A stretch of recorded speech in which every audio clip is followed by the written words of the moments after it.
aborder un dernier point au niveau de la doctrine, en tout cas de l'étude de l'Église en tant que telle, c'est la gestion spirituelle de l'Église locale. Parce que l'universel, c'est pas à nous de la gérer entre nous. Il n'y a que l'Église locale qui est sous notre responsabilité, nous allons dire. Et on va essayer de voir la manière dont Dieu a établi les choses pour que nous comprenions mieux comment gérer au quotidien et comment trouver notre quotidien aussi. Alors, qu'est-ce que l'Église locale, justement? L'Église locale, ce n'est jamais qu'une partie de l'Église universelle. Et dans cette Église locale, il y a des hommes qui sont amenés à assumer des responsabilités. Et il faut savoir que ces responsabilités sont, dans tous les cas, limitées. Soit au niveau géographique, soit au niveau du temps. Et la première chose à voir, c'est ce qu'est l'Église locale, parce que l'Église locale n'est pas que une petite partie de l'Église universelle, qui est une partie du royaume de Dieu, je le rappelle. L'Église locale, c'est d'abord une communauté de croyants. Et le Seigneur ajoutait chaque jour à l'Église ceux qui étaient sauvés. Donc, l'Église locale, c'est d'abord une addition de gens qui sont sauvés. Ceux qui acceptèrent sa parole furent baptisés, et en ce jour-là, le nombre des disciples s'augmenta d'environ 3000 âmes.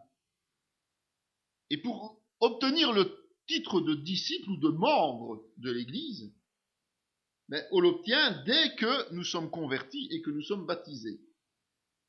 Je rappelle que dans l'Église primitive, les deux sont quasiment contigus. Ça met un peu en porte-à-faux ceux qui ne sont pas baptisés quelque part.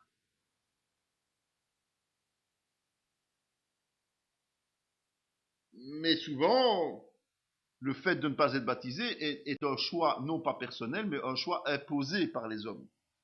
Donc là, il y a déjà un problème.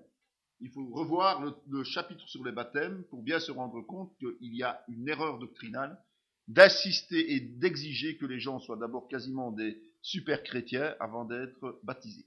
Ok ? Le concept principal de l'Église, c'est l'unité. Vous êtes le corps de Christ et vous êtes ses membres, chacun pour sa part. Donc, contrairement à ce qui se passe dans beaucoup d'assemblées, l'Église est un lieu où chacun a sa place et doit jouer son rôle. C'est le concept biblique, il n'y en a pas d'autre. Les scribes et les pharisiens sont assis dans la chair de Moïse. Faites donc et observez tout ce qu'ils vous disent, mais n'agissez pas selon leurs œuvres. Car ils disent et ne font pas. Ils lient des fardeaux pesants et les mettent sur les épaules des hommes, mais ils ne veulent pas les remuer du doigt. Ils font toutes leurs actions pour être vus des hommes. Ainsi, ils portent de larges phylactères et ils ont de longues franges à leurs vêtements. Ils aiment la première place dans les festins et les premiers sièges dans les synagogues. Ils aiment être salués dans les places publiques et à être appelés par les hommes Rabbi, Rabbi. Mais vous, ne vous faites pas appeler Rabbi, car un seul est votre maître et vous êtes tous frères. Et n'appelez personne sur la terre votre père, car un seul est votre père, celui qui est dans les cieux. Ne vous faites pas appeler directeur, car un seul est votre directeur, le Christ. Le plus grand parmi vous sera votre serviteur. Ne faire qu'un, donc le principe de l'unité, c'est servir les autres et être servi par eux dans une entente parfaite, sous la seule autorité du Seigneur, même s'il a jugé nécessaire d'installer des bergers. On ne peut s'appeler frère et sœur en Christ qu'à la condition justement qu'il y ait cette notion de service mutuel et pas de t'as qu'à tout faire et moi je me repose. Si je résume le sentiment de beaucoup de soi-disant chrétiens aujourd'hui.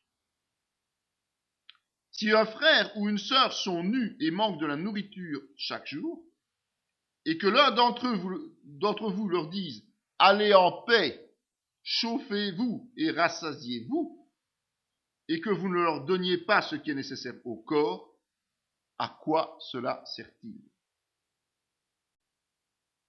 L'assistance réciproque est nécessaire, évidemment. L'assistance, ça concerne non seulement le soutien spirituel, c'est bien de bénir les autres, mais aussi le soutien matériel quand c'est nécessaire. Car le secours de cette assistance non seulement pourvoit aux besoins des saints, mais il est encore une source abondante de nombreuses actions de grâce envers Dieu. En considération de ce secours dont ils font l'expérience, ils glorifient Dieu de votre obéissance dans la profession de l'évangile de Christ et de la libéralité de vos dons envers eux et envers tous. Ils prient pour vous parce qu'ils vous aiment à cause de la grâce éminente que Dieu vous a faite. Grâce soit rendue à Dieu pour son don ineffable. Et donc l'assistance réciproque ne concerne pas seulement les membres de notre communauté, mais concerne aussi les autres communautés. En fait, une église locale ne vit jamais en autarcie parce que l'église locale fait partie de l'église universelle. Et donc il y a les interconnexions qui sont nécessaires entre les églises. Si on s'arrêtait là, ce serait extraordinaire, ce serait l'église modèle. Mais dans l'église, l'église locale, il y a aussi, malheureusement, des rétrogrades. En gardant la foi et une bonne conscience. Cette conscience, quelques-uns l'ont perdue, et ils ont fait naufrage par rapport à la foi. De ce nombre sont Hyménée et Alexandre, que j'ai livrés à Satan, afin qu'ils apprennent à ne pas blasphémer. C'est illusoire de penser que dans une église locale, tout le monde marche dans les voies du Seigneur, et à un niveau spirituel idéal. Ça, c'est ce qui se passera dans l'éternité. Pas ici. Malheureusement, il y a de nombreux membres qui ne font que porter le nom de chrétiens. Mais ils ne le sont pas réellement. Du moins, ils ne le sont plus réellement. Ils sont nés de nouveau, ils ont connu le statut de chrétien, mais ne l'assument plus. Paul est radical dans sa position concernant ces gens. Mais c'est dans leur intérêt personnel, parce qu'ils ont chuté tout simplement. Il vaut mieux subir les charges de Satan et comprendre qu'on a commis une erreur pour s'en repentir, plutôt que de laisser la personne dans l'aveuglement, continuer à faire comme si la personne vivait comme une chrétienne ou comme un chrétien normal, et qu'un jour cette personne blasphème contre le Saint-Esprit. Que le Seigneur dirige vos cœurs vers l'amour de Dieu et vers la patience de Christ.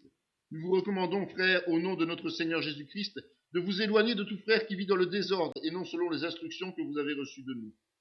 Vous savez vous-même comme il faut nous imiter, car nous n'avons pas vécu parmi vous dans le désordre.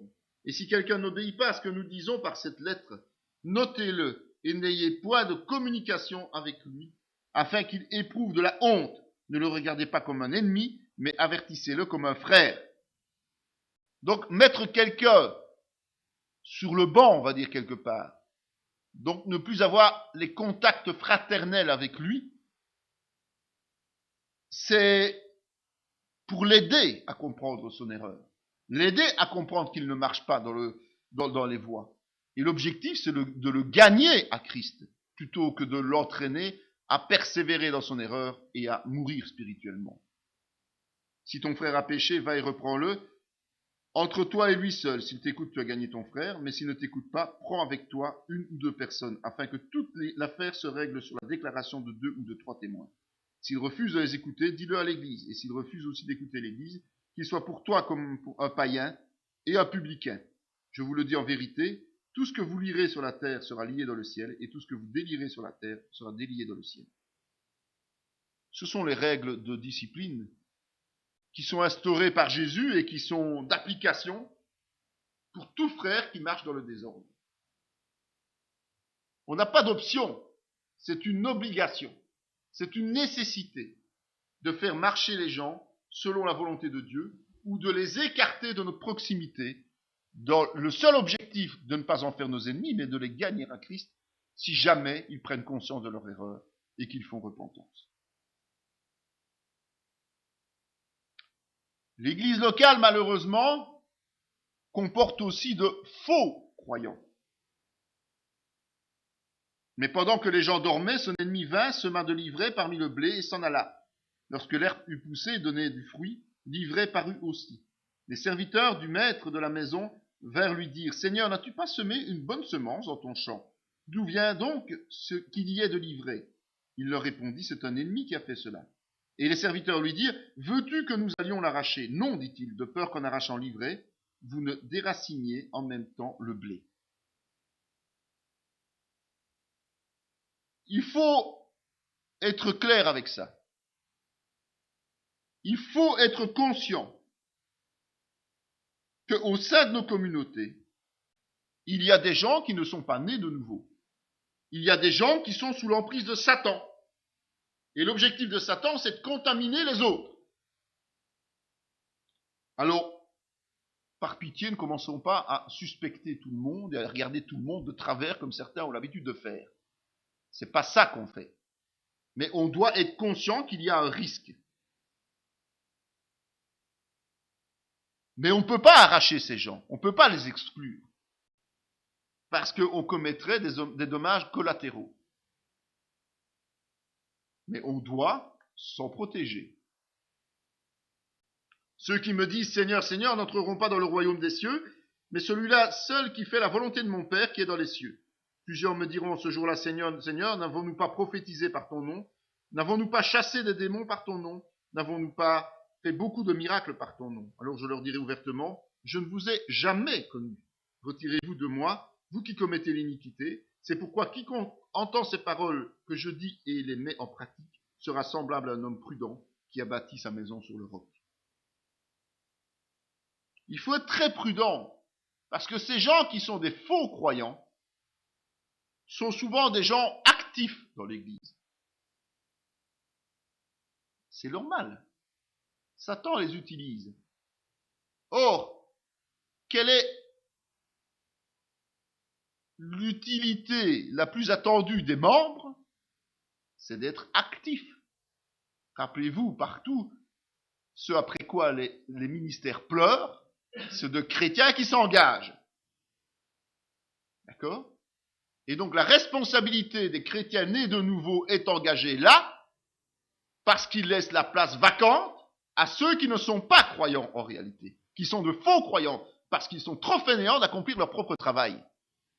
Et Satan, qui est là pour entraîner le plus grand nombre dans l'erreur, profite des failles qui existent pour placer ses propres hommes.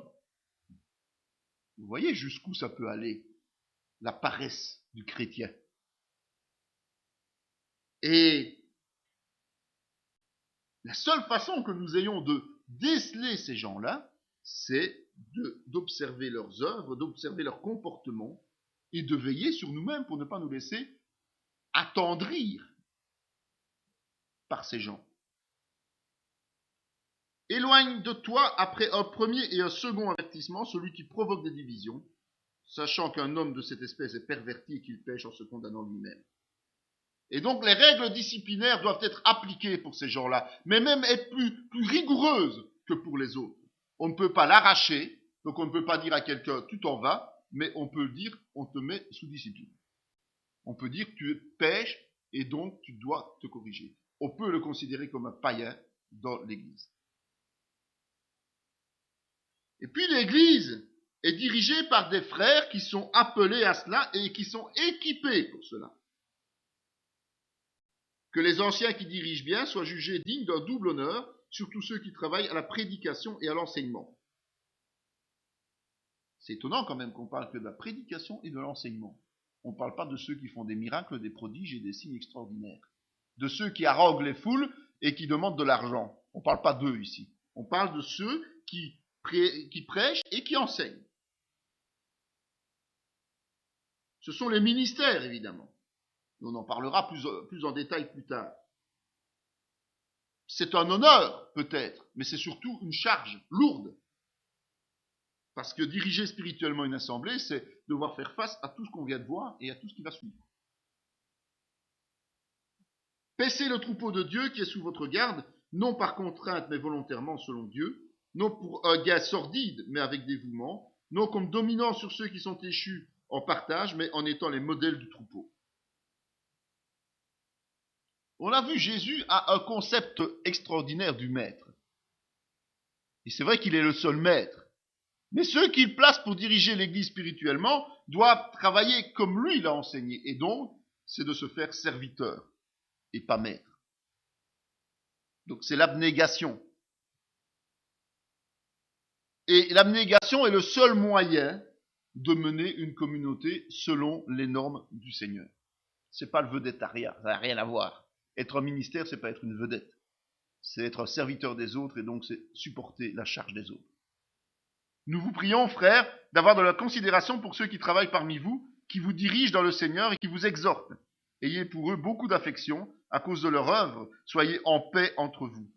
Obéissez à vos conducteurs et ayez pour eux de la déférence, car ils veillent sur vos âmes comme devant en rendre compte. Qu'il en soit ainsi afin qu'ils le fassent avec joie et non en gémissant, ce qui ne serait d'aucun avantage. Ce qui ne vous serait d'aucun avantage.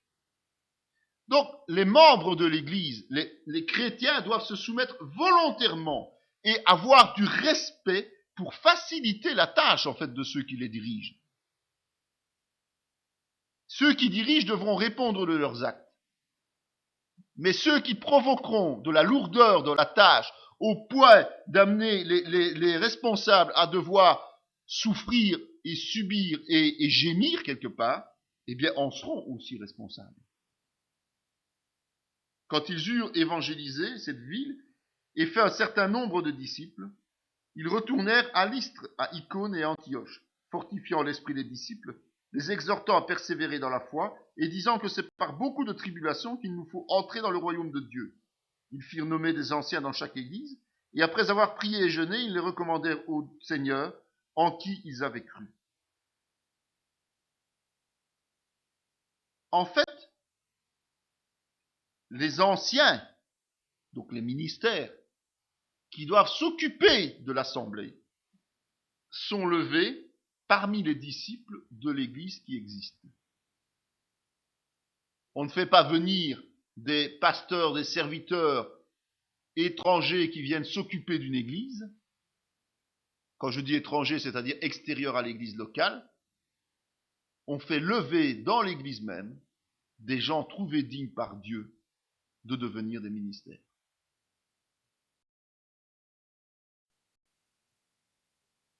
On a vu qu'il y avait des chrétiens sincères, on a vu qu'il y avait des rétrogrades, et puis on a vu qu'il y avait des faux croyants.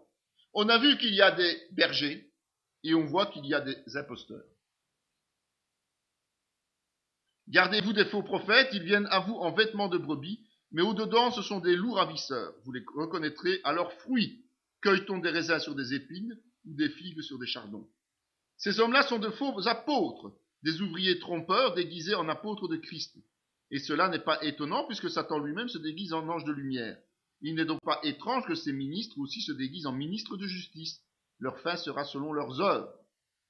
Mais l'Esprit dit expressément que dans les derniers temps, quelques-uns abandonneront la foi pour s'attacher à des esprits séducteurs et à des doctrines de démons par l'hypocrisie de faux docteurs, portant la marque de la flétrissure dans leur propre conscience, prescrivant de ne pas se marier et de s'abstenir d'aliments que Dieu a créés pour qu'ils soient pris avec action de grâce par ceux qui sont fidèles et qui ont connu la vérité.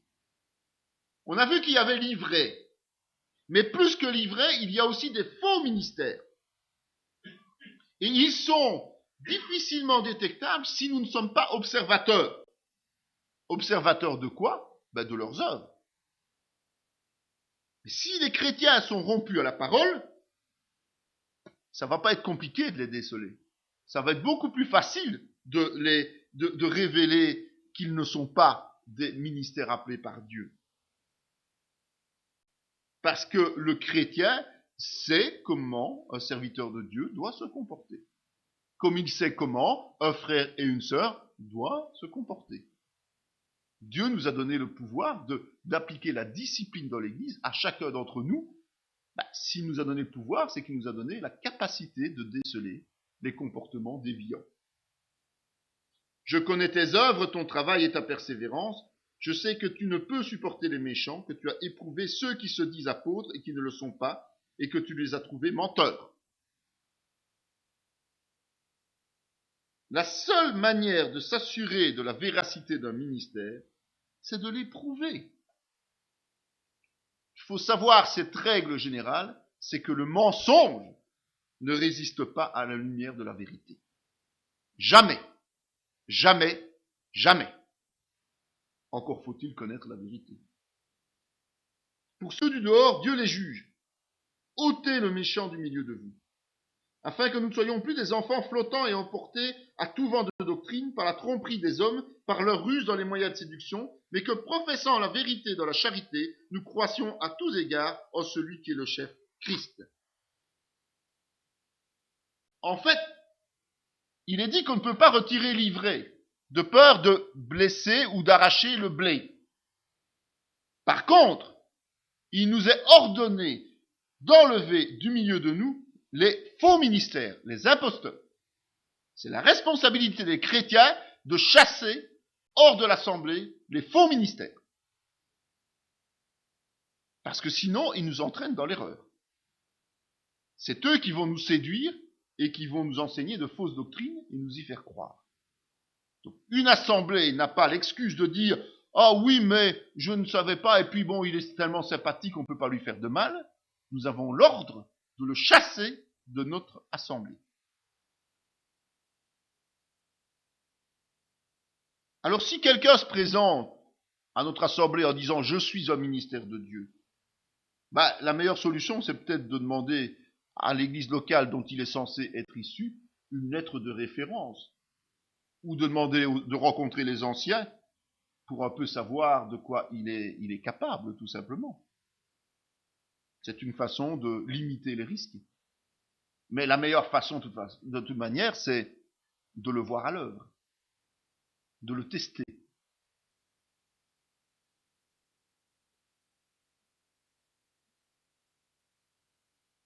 Le rôle du ministère en tant que tel,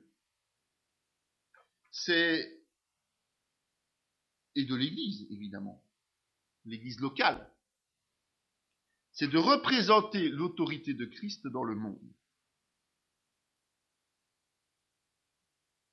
On n'en parle pas assez de ça. Mais l'Église locale, elle est créée pour ça. Représenter l'autorité de Christ dans le monde.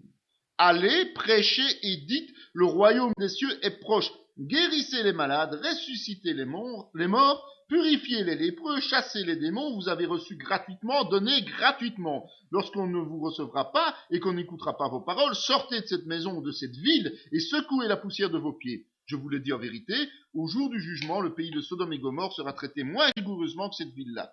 Celui qui vous reçoit me reçoit, celui qui me reçoit celui qui m'a envoyé.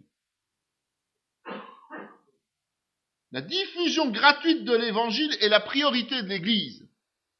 Et entre parenthèses, je mets bonjour les copyrights. Parce que les chrétiens agissent comme des égocentriques en mettant des copyrights dans tous leurs bouquins. C'est pas normal du tout. Dieu nous a donné gratuitement. Il n'y a aucune raison que ce qu'il nous a donné ne soit pas diffusé. Je ne veux pas dire gratuitement nécessairement, mais en tout cas utilisé gratuitement par ceux qui le reçoivent.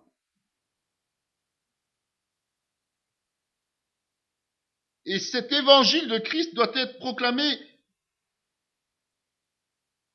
physiquement, c'est-à-dire qu'on doit oser prendre position contre ceux qui rejettent le message de l'évangile.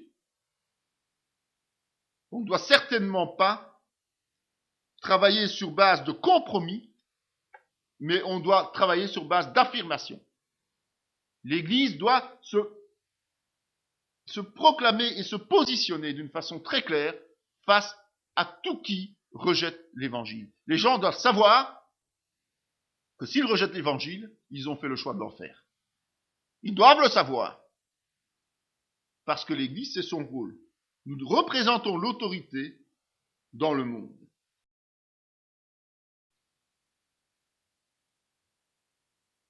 Et c'est pas étonnant puisque le seul et unique chef de l'Église, c'est Jésus.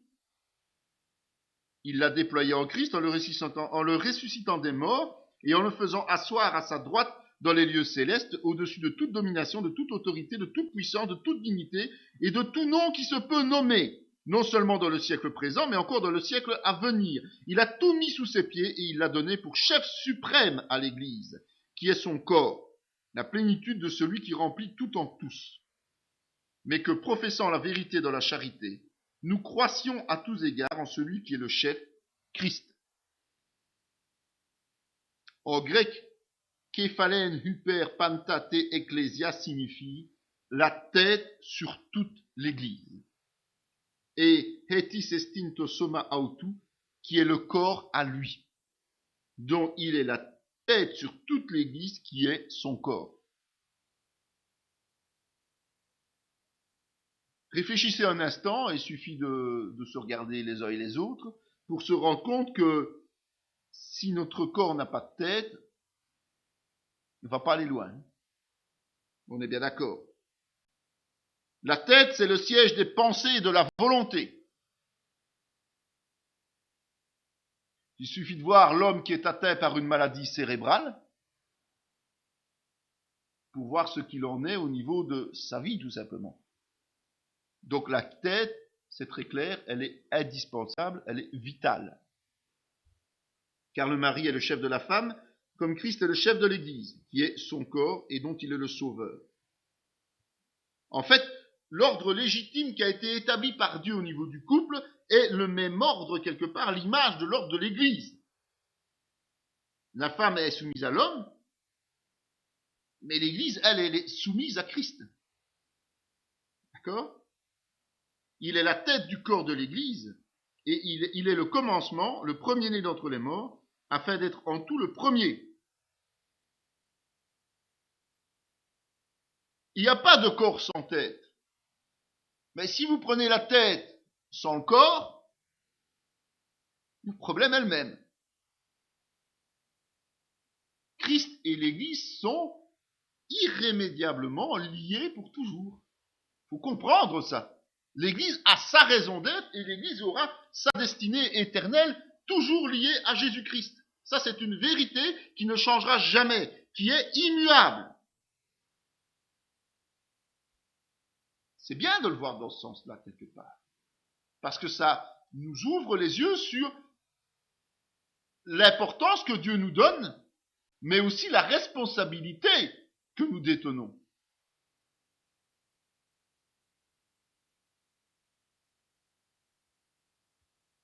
Arché, ça veut dire commencement en grec. Mais aussi, selon les contextes, le principe, la cause, le commandement, la charge, la fonction, la dignité. En fait, ce qui ressort de ce mot-là, c'est la primauté de Christ. Non seulement en tant que chef de l'Église, mais aussi comme le pionnier de cette Église. C'est lui qui est à l'origine du fondement de l'Église. C'est lui qui, par son sacrifice, a permis à l'Église de prendre naissance et de démarrer. Protéu veut dire en grec être le premier, tenir le premier rang.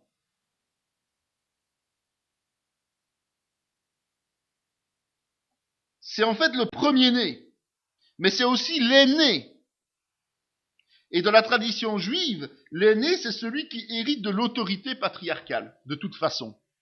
Donc c'est la logique de Dieu. Christ est l'aîné, est le premier, donc il est par définition le chef. Sans s'attacher au chef, dont tout le corps assisté et solidement assemblé par des jointures et des liens, tire l'accroissement que Dieu donne.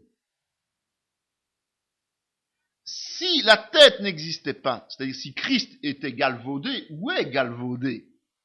Parce que quand on ne reconnaît plus Christ comme le seul Seigneur et Sauveur, quand on ne reconnaît plus Christ comme la seule autorité, eh bien le corps de Christ ne peut plus grandir.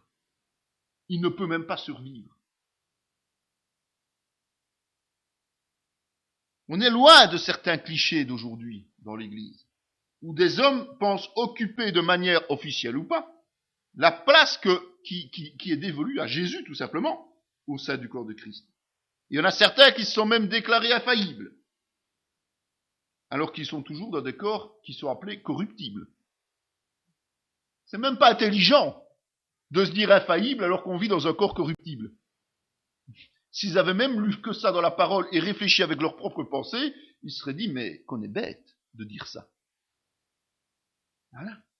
En fait, Jésus n'a jamais désigné aucun homme pour lui suppléer. Il a désigné des hommes pour accomplir une part du travail pour le royaume, mais pas pour prendre sa place. Il est et restera toujours le chef de l'Église. Ce qui nous amène au ministère et à introduire ce ministère. Il a donné les uns comme apôtres, les autres comme prophètes, les autres comme évangélistes, les autres comme pasteurs et docteurs. Paul cite clairement l'existence de 5 ministères. Apôtres, prophètes, évangélistes, pasteurs et docteurs. Quoique pasteurs et docteurs parfois sont repris comme un seul par certains, mais il y a des spécificités qui font qu'ils sont complémentaires et parfois fortement différents. Et Dieu a établi dans l'Église, premièrement les apôtres, secondement des prophètes, troisièmement des docteurs, ensuite ceux qui ont le don des miracles, puis ceux qui ont le don de guérir, de secourir, de gouverner, de parler diverses langues. Ça se trouve dans la première épître aux Corinthiens. Et Paul va marier les ministères avec certains dons. Il va établir une certaine hiérarchie spirituelle qui est basée sur une complémentarité, évidemment, entre les ministères et les dons. Et comme je le disais, ça prouve bien que le ministère est un don aussi. Pour le perfectionnement des saints, en vue de l'œuvre du ministère et de l'édification du corps de Christ, jusqu'à ce que nous soyons tous parvenus à l'unité de la foi et de la connaissance du Fils de Dieu, à l'état d'homme fait, à la mesure de la stature parfaite de Christ, afin que nous ne soyons plus des enfants flottant et emportés à tout vent de doctrine par la tromperie des hommes, par leur ruse, par des moyens de séduction, dans les moyens de séduction, mais que professant la vérité dans la charité, nous croissions à tous égards en celui qui est le chef Christ. En fait, la raison d'être des ministères, c'est d'amener chaque disciple. Je rappelle que le disciple, c'est celui qui est né de nouveau et baptisé. Donc il est membre, chaque membre, à la maturité chrétienne, dont l'amour de Christ est l'aboutissement, évidemment. Et comment peut-on y arriver? C'est par l'enseignement de la vérité, pour que chacun soit préservé des dérives de la doctrine doctrinale et que l'Église soit forte et efficace. On entre ainsi dans une aventure qui peut être palpitante, mais qui est exigeante. Et une responsabilité quelconque, ça tombe pas du ciel comme ça du jour au lendemain. Mais en fait, c'est le résultat d'un apprentissage.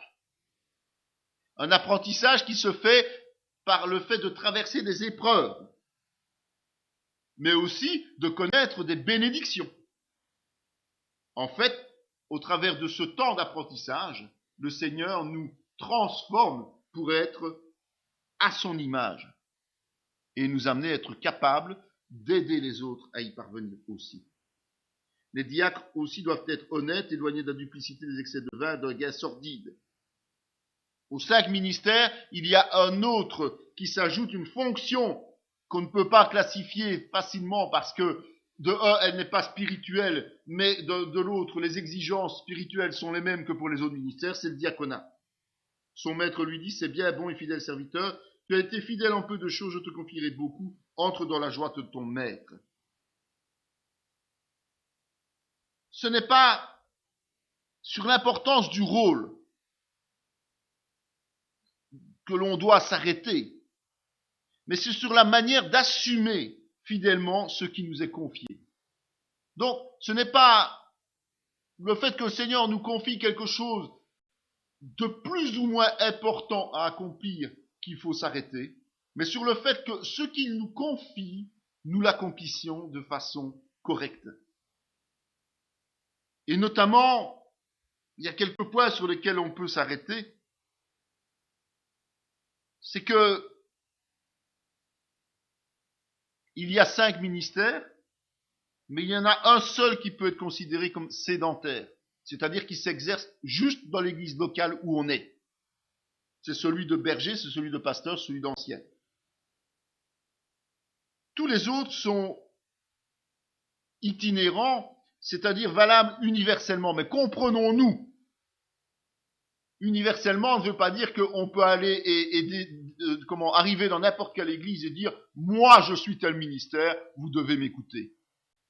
Ça veut dire que le Seigneur va nous permettre d'œuvrer sur plusieurs églises, dans plusieurs églises, de soutenir différentes personnes, mais pas nécessairement partout où nous irons, nous serons reconnus comme tels. Attention, c'est une nuance importante. Il y a un ministère qui est exclu quelque part en tant que tel des assemblées chrétiennes locales, parce que ce ministère ne s'adresse qu'aux non-convertis. Ce sont les évangélistes. Il n'y a aucune raison qu'un évangéliste reste dans l'église, entre nous. Son travail, c'est hors de l'église. Ça ne veut pas dire qu'il ne peut pas participer au culte le dimanche, que du contraire, il doit y participer pour avoir une vie dans la communauté, mais c'est pas à lui d'apporter le message, c'est pas à lui d'exhorter et d'enseigner les membres de l'église. Son travail, il se fait les autres jours de la semaine et le dimanche après le culte, c'est-à-dire d'aller chercher les âmes là où elles se trouvent. C'est le ministère le plus ingrat, évidemment. De nombreux chrétiens remplissent plusieurs ministères aussi. C'est pour cet évangile que j'ai été établi prédicateur et apôtre, chargé d'instruire les païens. C'est Paul qui dit ça à Timothée. Ben oui, il était apôtre, il était prédicateur, donc pasteur en quelque sorte, et chargé d'instruire les païens, enseignant. Voilà. Et il faut aussi souligner que, hormis le ministère de prophète, tous les autres ne sont instaurés qu'après l'ascension de Jésus-Christ. C'est pourquoi il est dit, étant monté en haut, il a emmené les captifs et il a fait des dons aux hommes. C'est quand il est monté qu'il a donné. Et notamment, il a donné les ministères à ce moment-là. Allons donc aborder un point pratique, on va dire, c'est de comprendre que nous sommes appelés à justement remplir un rôle dans l'Église, et notamment appelés à gérer spirituellement l'Église locale. C'est vrai que on pourrait dire, ben voilà, on est appelé au ministère, on y va, mais c'est pas du tout comme ça que ça se passe. Et beaucoup de chrétiens se posent la question et ne franchissent jamais le cap parce qu'ils pensent ne pas avoir de réponse. Et ce qu'il faut faire attention, c'est de ne pas tomber dans le piège de se dire, quelqu'un vient vous voir, le Seigneur t'appelle à tel ministère, et puis paf, ça y est, je suis ministère. C'est pas comme ça que ça se passe selon les prescrits de Dieu. C'est pas comme ça qu'on est appelé à un poste ministériel au sein du corps de Christ. Il faut faire preuve d'un principe de précaution et il faut, comme pour toute chose, vérifier et revérifier pour être sûr que l'appel est bien réel. Ce qui va se passer, c'est que si la personne n'est pas réellement appelée par l'Esprit à remplir un ministère, c'est qu'elle risque de tomber dans le piège de la séduction et elle risque de tomber dans l'impatience aussi. Et alors qu'elle aurait pu être appelée ou servir autrement dans l'Église à un autre moment, eh bien, elle va gaspiller le potentiel réel qui est donné par Dieu pour la fonction à laquelle la personne devrait être appelée, pour répondre à d'autres aspirations qui sont simplement des aspirations qui vont enthousiasmer l'égocentrisme de l'individu. Donc, faisons attention quand même de ne pas être victime de paroles et de promesses données par des gens qui ne sont pas de vrais serviteurs ou des serviteurs dans les voies au moment où ils le font, parce que ça amène à bien des désillusions et nous restons responsables quand même des erreurs que nous commettons, même si nous sommes entraînés par d'autres. Donc la réalité, c'est pas du tout ça. C'est d'abord, et j'insiste bien là-dessus, il faut d'abord ressentir un appel personnel. Et là, on revient sur ce principe de la conviction intime. Paul, apôtre, non de la part des hommes, ni par un homme, mais par Jésus-Christ et Dieu le Père, qui l'a ressuscité des morts. Paul, apôtre de Jésus-Christ, par ordre de Dieu, notre Sauveur, et de Jésus-Christ, notre espérance. En fait, un appel au ministère, ça ne vient jamais des hommes, en tant que tel. Un appel au ministère, c'est l'œuvre de Dieu seul. Et en toute logique, c'est le principal intéressé qui doit en être lui-même conscientisé en premier lieu. Ça se fait souvent de manière discrète et c'est pour ça qu'on passe à côté bien souvent. On a une impression, mais on n'a pas une certitude. Et on hésite énormément. Et puis on commence à devenir confus parce qu'on pose trop de questions autour de soi et on se remet trop en question. Si on a au fond de son cœur cette impression que Dieu veut nous utiliser à quelque chose de particulier, restons sur cette impression et n'essayons pas de chercher trop loin non plus. Parce que la première chose que Dieu va faire, c'est d'abord nous mettre sur le cœur ce besoin, cette envie, c'est difficile à expliquer avec des mots humains, mais en tout cas, cette sensibilisation a un rôle à jouer dans l'Église. Viendra ensuite la confirmation de cet appel. Mais le Seigneur lui dit, va, car cet homme est un instrument que j'ai choisi pour porter mon nom devant les nations, devant les rois et devant les fils d'Israël, et je lui montrerai tout ce qu'il doit souffrir pour mon nom. Parce que nous ne sommes pas capables d'entendre ou de comprendre l'appel de manière certaine, eh bien, nous allons avoir une aide qui va venir de Dieu, mais au travers d'hommes. Soit aussi parce que on a cette impression, mais on n'a pas cette confirmation, et on a besoin d'une confirmation, d'un appel. Eh bien, le Seigneur va envoyer un de ses serviteurs. Et ce serviteur a un rôle particulier, c'est de confirmer la véracité de l'appel. De l'appel pour lequel nous sommes déjà sensibilisés. Donc si quelqu'un un jour vient vous dire, le Seigneur t'appelle à être, je ne sais pas, ma prophète, mais que dans votre cœur vous n'avez jamais eu cette impression, effacez vite ça de votre mémoire. Si quelqu'un vient vous dire, écoute, le Seigneur me dit que tu es appelé à devenir enseignant, et que là, vous avez déjà eu cette impression que le Seigneur vous appelait un jour à enseigner les autres, eh bien dites-vous que là, c'est une certitude, c'est une confirmation de Dieu. Mais on n'est qu'au début de la transformation. Parce qu'il va y avoir un modelage qui va commencer à ce moment-là. Le potier n'est-il pas maître de l'argile pour faire avec la même masse un vase d'honneur et un vase d'un usage vil? La parole qui fut adressée à Jérémie de la part de l'Éternel en ces mots, lève-toi et descends dans la maison du potier. Là je te ferai entendre mes paroles. Je descendis dans la maison du potier et voici il travaillait sur un tour. Le vase qu'il faisait ne réussit pas, comme il arrive à l'argile dans la main du potier. Il en refit un autre vase, tel qu'il le trouva bon de le faire. Et la parole de l'Éternel me fut adressée en ces mots, ne puis-je pas agir envers vous comme ce potier, maison d'Israël, dit l'Éternel. Voici comme l'argile est dans la main du potier, ainsi vous êtes dans ma main, maison d'Israël. Donc quand l'appel arrive, quand l'appel est là, quand la confirmation de l'appel a été donnée, ça ne veut pas dire qu'il faut commencer. On entre seulement dans la phase du modèle. On est conscient que l'appel est là, donc maintenant on doit se laisser préparer, transformer, adapter. Et la période préparatoire, ça va être une succession d'épreuves et de moments bénis qui, progressivement, va donner au futur ministère sa forme spirituelle. La forme spirituelle qui va être nécessaire que pour accomplir le travail. C'est l'image du potier et de l'argile. C'était pour Israël, mais c'est aussi pour l'Église et pour ses membres.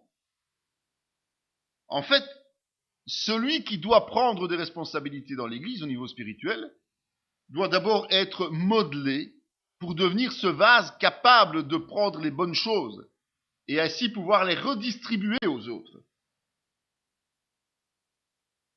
Au même instant, il tomba de ses yeux comme des écailles et il recouvra la vue. Il se leva et fut baptisé. Et après qu'il eut pris de la nourriture, les forces lui revinrent. Saul resta quelques jours avec les disciples qui étaient à Damas. Et aussitôt il prêcha dans les synagogues que Jésus est le Fils de Dieu. Tous ceux qui l'entendaient étaient dans l'étonnement et disaient, n'est-ce pas celui qui persécutait à Jérusalem ceux qui invoquent ce nom, et n'est-il pas venu ici pour les emmener liés devant les principaux sacrificateurs?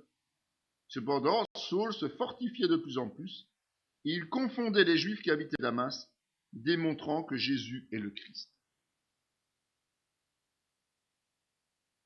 En fait, certains ont tendance à croire que, sur base de ce type de passage, et c'est un passage très spécifique que certains utilisent, de faire croire justement que dès qu'on est appelé, on est quasiment tout de suite apte à servir Dieu. C'est une erreur fondamentale, j'insiste vraiment avec ça, parce que c'est une interprétation hors contexte de l'histoire de Paul. Il faut savoir que Paul, au départ, est un juif zélé. Qui dit juif, dit quelqu'un, et surtout zélé au service, quelqu'un qui connaît la parole de Dieu, qui connaît la loi, avant même sa conversion. Il n'en comprenait peut-être pas tous les sens par rapport à la lumière de Christ, mais en tout cas, il connaissait la loi. Puis, il a fait une rencontre personnelle avec Jésus-Christ. Quand il s'est retrouvé sur le chemin de Damas, c'est vraiment une rencontre personnelle qu'il a fait avec Jésus. Il a été atteint d'un aveuglement physique. En fait, il a été éprouvé d'une manière phénoménale en un laps de temps très court, que les trois quarts d'entre nous ne pourraient pas supporter. Vous imaginez, en un instant, il était sur la route de Damas pour aller chercher dans les maisons les chrétiens pour les ramener aux sacrificateurs. Il tombe de cheval, il rencontre Jésus, il est aveugle. Vous imaginez quel passage, quel abîme ça a dû être pour lui en quelques heures, quelques jours. Et là, parce qu'il a reçu l'appel personnel de Jésus-Christ, parce qu'il a eu la confirmation et l'intervention d'Ananias, mais aussi parce qu'il était accompagné par d'autres chrétiens, il est dit qu'il a commencé à évangéliser à Damas. Mais c'est en fait le rôle de chaque chrétien, né de nouveau, d'évangéliser. Donc, on ne peut pas dire qu'il est entré directement dans son ministère. Il a juste commencé à accomplir le travail d'un chrétien normal, avec l'aide de frères et sœurs en Christ. Donc ces premières interventions ne sont pas des interventions d'un ministère, mais d'un chrétien. Ce sont des prémices, le commencement de la mise en place de cela. Et il est dit clairement que Paul se fortifiait de plus en plus. C'est-à-dire qu'il s'édifiait pour être apte à remplir la mission qui serait la sienne lorsque le Seigneur l'enverrait réellement. Pendant qu'ils servaient le Seigneur dans leur ministère et qu'ils jeûnaient, le Saint-Esprit dit, mettez-moi à part Barnabas et Saul pour l'œuvre à laquelle je les ai appelés. On était en acte 9 quand il s'est converti, on est en acte 13 quand réellement l'appel officiel et la mise en route du ministère va commencer. Ça ne veut pas dire que Paul n'a rien fait entre-temps, mais le rôle pour lequel il est appelé, c'est-à-dire aller évangéliser, fonder des églises, les exhorter, les enseigner, c'est maintenant que ça va commencer. Je le rappelle aussi, c'est que les apôtres ne sont pas devenus des apôtres, les 12 ne sont pas devenus des ministères en puissance tout de suite. N'oubliez pas qu'ils ont vécu 3 ans en présence de Jésus, mais même pendant ces 3 années, ils ont eu à certains moments des missions à remplir et ils ont dû aller évangéliser 2 par 2, alors que Jésus est encore sur place, tout simplement pour leur permettre de recevoir cet apprentissage. Donc, l'apprentissage, c'est le temps mis à part pour grandir de manière active. J'insiste bien là-dessus. L'apprentissage, c'est pas j'ai été appelé, maintenant j'attends mon heure et je me repose. Si je peux résumer. C'est j'ai été appelé, je suis certain de cet appel, je travaille pour m'y préparer.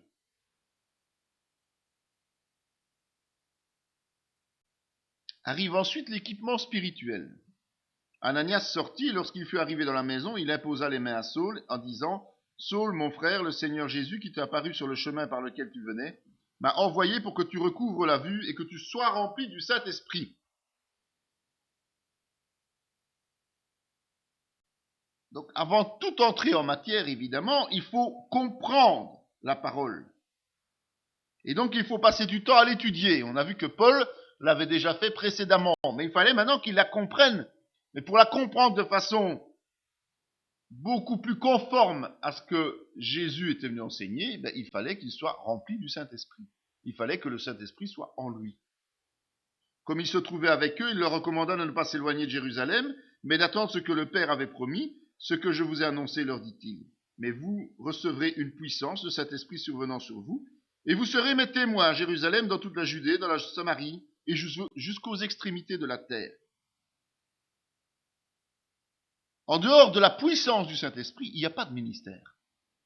Un ministère ne peut pas être platonique. Un ministère ne peut pas être terre à terre. Un ministère ne peut pas être charnel. Un vrai ministère, c'est un ministère rempli de l'Esprit. Si le Saint-Esprit n'est pas là, il n'y a pas de ministère. Tout simplement. Puis, ayant appelé ses 12 disciples, il leur donna le pouvoir de chasser les esprits impurs et de guérir toute maladie et toute infirmité. Et donc, pendant que nous allons être modelés, ce n'est pas seulement un modelage qui va nous faire devenir plus saints par rapport à ce que nous étions, peut-être plus, enfin même certainement plus connaisseurs de la parole que ce que nous étions, mais aussi le Saint-Esprit va commencer à nous équiper avec les dons spirituels. Et le Saint-Esprit et Dieu va tester notre foi. Nous allons vivre des épreuves de foi. C'est pour ça qu'il est indispensable de pratiquer les dons de manière sérieuse et active. Parce que si nous ne les utilisons pas correctement, quand le ministère sera venu, on ne va pas non plus les utiliser correctement. Donc cette période d'apprentissage va non seulement permettre de grandir dans notre stature de chrétien, d'homme fait, mais aussi de recevoir et de mettre en pratique les dons spirituels qu'il a mis à part et qui nous serviront dans ce ministère. Et seulement à ce moment-là arrive le fameux envoi en mission. Tels sont les 12 que Jésus envoya, après leur avoir donné les instructions suivantes, n'allez pas vers les païens et n'entrez pas dans les villes des Samaritains. Jusqu'au jour où il fut enlevé au ciel, après avoir donné ses ordres par le Saint-Esprit aux apôtres qu'il avait choisis. C'est Dieu qui choisit le temps où la mission commence. C'est lui qui choisit cela. Et là, il ne faut pas hésiter, il faut faire le grand saut. Il faut s'engager. C'est pas le moment de se poser la question, est-ce que mon heure est arrivée? Non. Dieu choisit, il nous envoie, on fonce. On a eu tout le temps de se préparer, on a eu tout le temps de grandir, on a eu tout le temps d'être équipé, on a eu tout le temps de mettre en pratique cet équipement, donc on fonce. On n'est pas lâché là librement dans la nature et quand on a un ministère, on n'est pas amené à faire tout et n'importe quoi comme on l'a décidé. Le ministère, c'est pas un sauf-conduit qui nous permet d'utiliser la puissance du Seigneur comme on l'a décidé. Non, nous sommes sous les ordres de Christ. Et c'est lui qui nous donne les instructions, qui nous donne nos limites, qui nous installe là où il le veut et qui nous fait accomplir ce qu'il veut. Donc il n'y a pas de place pour nos ambitions, il n'y a pas de place pour nos élucubrations. Pendant qu'ils servaient le Seigneur dans leur ministère et qu'ils jeûnaient, le Saint-Esprit dit « Mettez à part Barnabas et Saul pour l'œuvre à laquelle je les ai appelés. » C'est le passage qu'on a déjà vu tout à l'heure, mais ici je le reprends pour insister sur le fait que, l'envoi ou l'entrée en ministère se fait normalement avec la bénédiction des responsables de notre communauté locale. Ce n'est pas normal que ce soit des organismes qui agissent en électrons libres qui puissent se permettre d'établir des ministères. C'est l'Église locale qui est la mieux placée et qui est dans le contexte de l'organisation établie par Dieu, capable d'entendre la volonté de Dieu et capable de transmettre cette instruction à celui qui doit être envoyé dans le ministère. Et c'est le Saint-Esprit qui agit au travers de l'Église. Alors, tout ce qui n'entre pas dans ce principe de ces 5 étapes, qui peuvent se dérouler dans des laps de temps différents et parfois légèrement différemment, soyons clairs. Il ne faut pas non plus en faire un livre d'école. Mais tout ce qui n'entre pas dans cette succession d'étapes doit absolument être considéré comme suspect. Pas nécessairement à rejeter, mais en tout cas nous devons demander confirmation au Seigneur. Parce que parfois certaines étapes passeront inaperçues, mais elles auront bien eu lieu. Pour Paul, on aurait pu se dire, tiens, il n'a pas étudié longuement la parole. Non, il la connaissait avant. Voilà, un exemple concret. Ou bien ces étapes peuvent être très rapides, on l'a vu. Pour Paul, l'aveuglement, l'épreuve a été terrible en une fraction de seconde. Il s'est retrouvé de bien fier sur un cheval, à terre, complètement aveugle.